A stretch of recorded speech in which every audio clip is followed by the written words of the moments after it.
Alien mummies and apocalyptic AI, all that and more on today's JPD Weekly.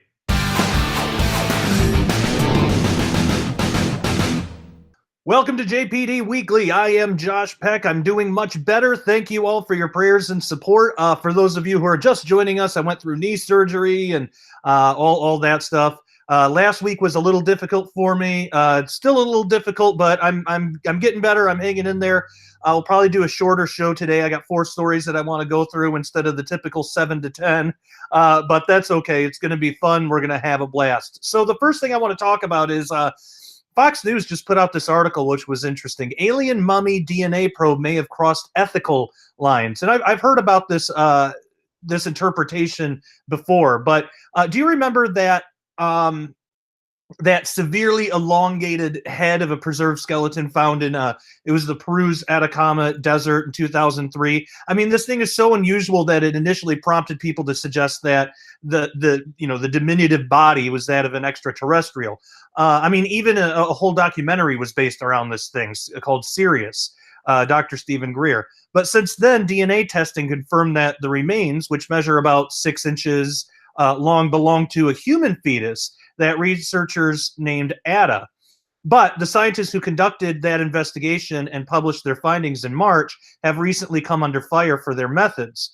So on July 18th, another group of researchers presented an evaluation of the earlier study, publishing an analysis in the International Journal of Paleopathology.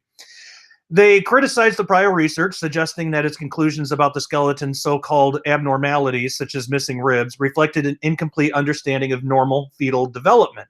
That mistaken interpretation of the remains led the scientists to proceed with DNA extraction that damaged parts of the skeleton. Their investigation, which did not include any Chilean researchers, may have sidestepped protocols that typically monitor the ethics of research conducted with human remains, as their publication omitted, quote, a sufficient ethics statement or archaeological permit, end quote. Christina Kilgrove, co-author of the new study and assistant professor of anthropology at the University of West Florida, wrote in an article for Forbes.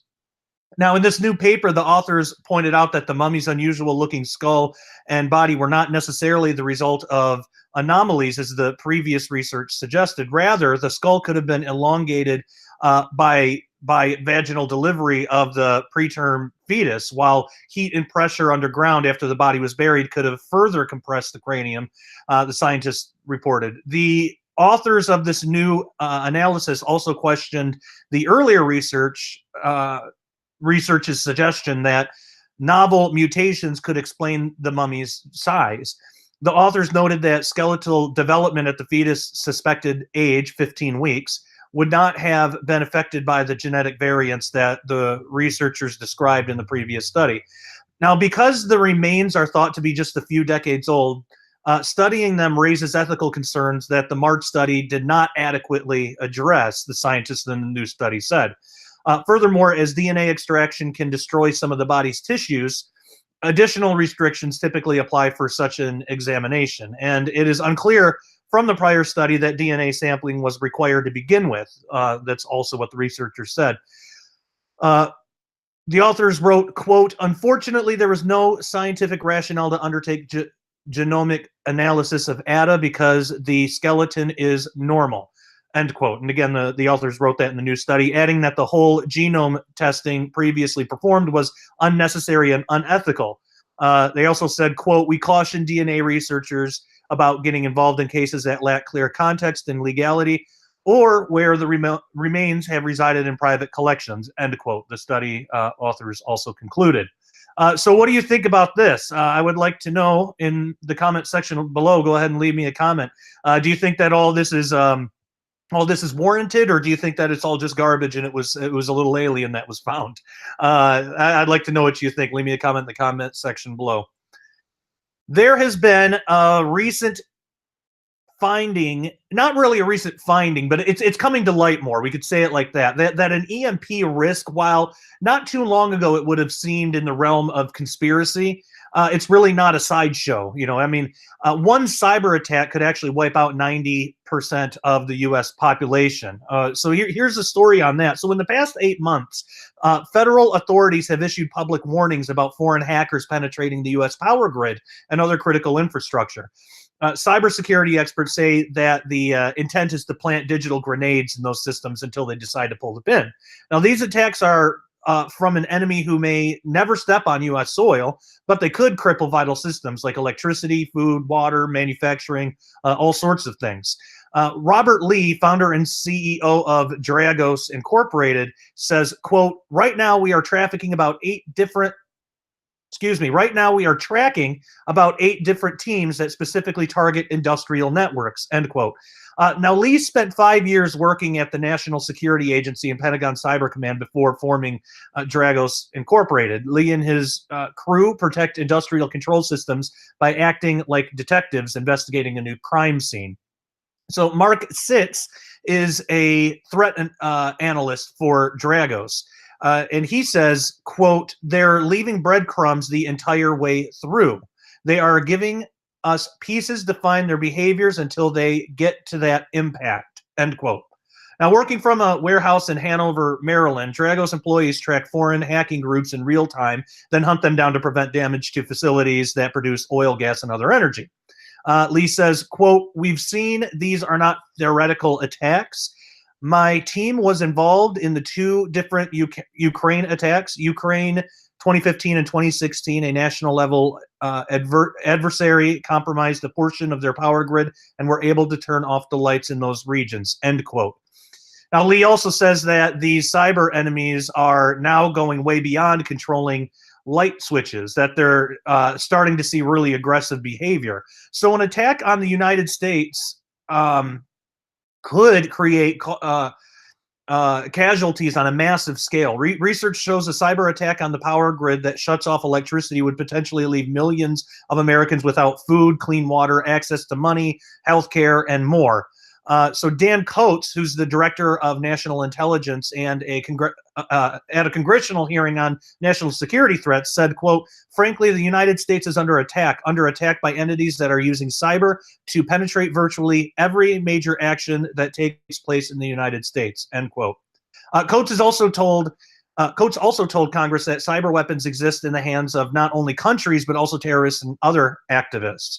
So he says, quote, while Russia, China, Iran, and North Korea pose the greatest cyber threats, other nation states, terrorist organizations, transnational criminal organizations, and other more capable groups of individuals use cyber operations to achieve strategic objectives, end quote. Dr. Peter Pry, executive director for the Task Force on National and Homeland Security, agrees. And he was the one that actually said that it's not a sideshow. He says, quote, this is the primary way our enemies would come after us in a future war, cyber, physical sabotage, and nuclear EMP attack, end quote. Now, Pry worked on the U.S. Commission assessing the threat of an electromagnetic pulse or an EMP attack, which would wipe out electrical systems. So as an example, he says a country like North Korea could target the U.S. by transporting a nuclear weapon over the South Polar region, then detonating it to create a high-altitude EMP. A congressional report shows such an attack could shut down the U.S. power grid indefinitely, and that could lead to the deaths of up to 90% of all Americans within a year. So how much would it cost to secure our power grids? In 2008, the EMP Commission estimated it would cost around $2 billion. But former CIA Director James Woolsey said that the amount to strengthen the grid would likely be in the tens of billions of dollars. But still, Pry says the DC bureaucracy and political influence prevents that from happening. So Pry says, quote, the electric power industry doesn't want to do it. They have vast lobbying resources on K Street. They own basically the U.S. Federal Regulatory Commission, which recently defied Secretary of Energy Perry in his effort to come up with a more secure power grid. They actually defied the Secretary of Energy. Anyway, end quote. Okay, now another major issue. While larger utilities have beefed up cyber defense, smaller regional companies often overlook the need for such security. So John Felker, who's the DHS Director of National Security, says, quote, anywhere between 80 to 90% of the critical infrastructure in this country is held in private hands. Other than the regulators, there is no real control over doing the things that you need to do, doing the basic blocking and tackling of cyber hygiene and so forth. So, end quote. So since our critical infrastructure depends on each other, Homeland Security holds exercise like Cyberstorm 6. It simulates various cyber attacks simultaneously on a variety of facilities, forcing federal, state, and local agencies to work with private companies to quickly find solutions. Now, I know I'm quoting a lot of people here, but the reason that I'm doing this, I want to quote a lot of professionals to show how serious this actually is. This isn't just a conspiracy theory. Jeanette Manfra, the Assistant Secretary of National Cybersecurity, said, quote, the ability to exercise how we coordinate, how we collaborate, how we share information, because it is just as important.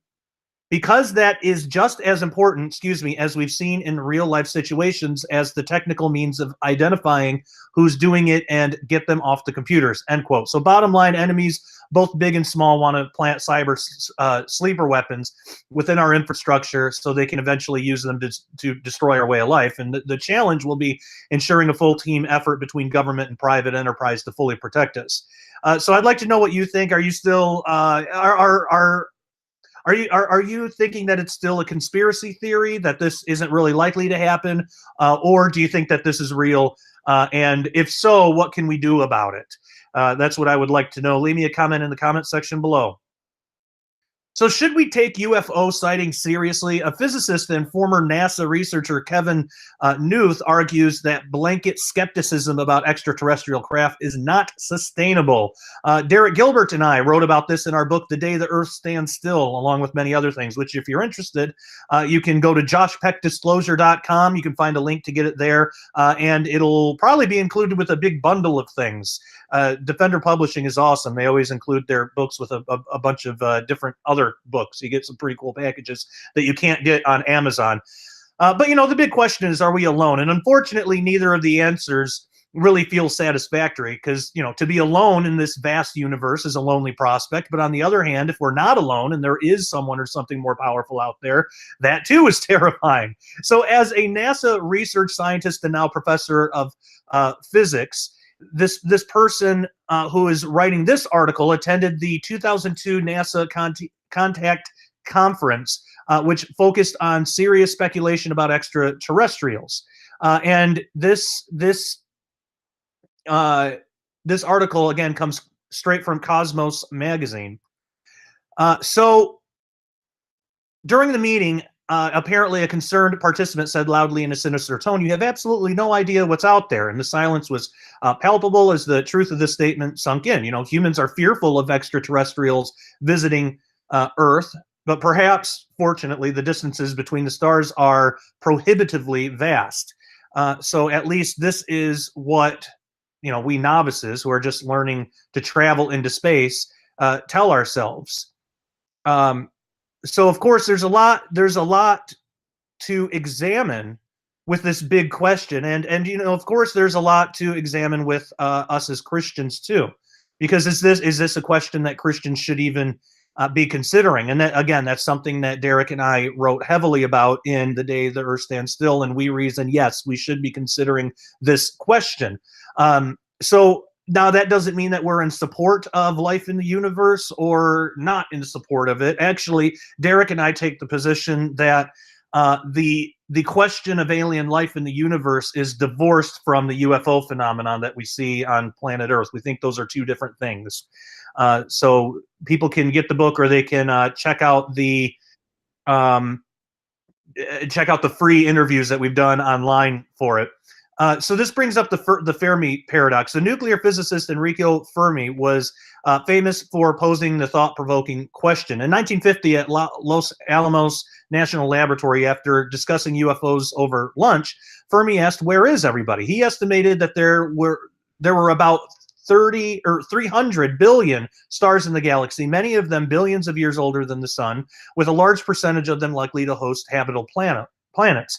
But even if intelligent life developed on a very small percentage of these planets, then there should be a number of intelligent civilizations in the galaxy. Depending on the assumptions, one should expect anywhere from tens to tens of thousands of civilizations.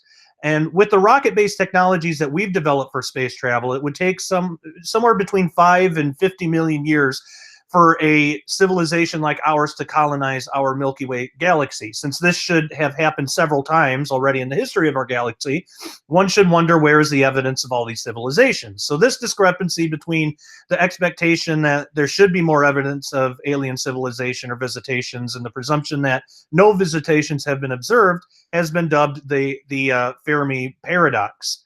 Now, UFOs seem to be taboo for professional scientists. When it comes to science, the scientific method requires hypotheses to be testable so that inferences can be verified. But UFO encounters are neither controllable nor repeatable, which makes their study extremely challenging. But the real problem is that the UFO topic is just taboo by nature. Now, while the general public has been fascinated with UFOs for decades, our government, scientists, and media have essentially declared that all of the UFO sightings are a result of weather phenomenon or human actions. I'll just say, for the sake of saying it, Derek and I don't believe that. We don't believe that it's all just mistaken identity. Now, none are actually extraterrestrial spacecraft, according to scientists.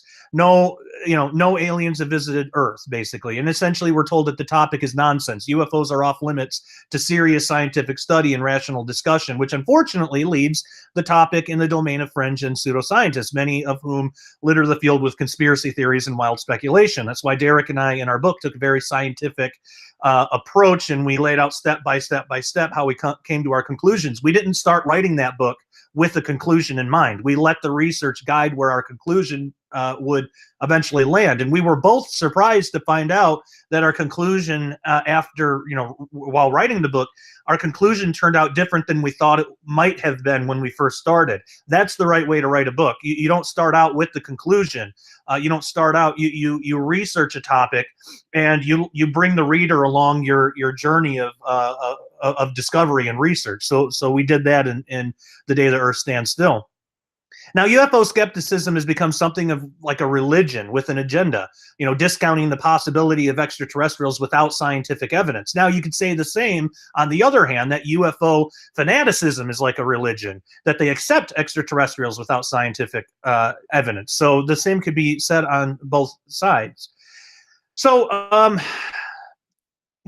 course, there's evidence that people bring up supposedly from government documents that may or may not be true, but it's worthy of serious study. That's the main point. There's a great deal of evidence that a small percentage of UFO sightings are unidentified structured craft in some way, exhibiting flight capabilities beyond any known human technology. Now, while there's no single case for which there exists evidence that would stand up to scientific rigor, there are cases with simultaneous observations by multiple reliable witnesses, along with radar returns, photographic evidence, things like that, revealing patterns of activity that are pretty compelling.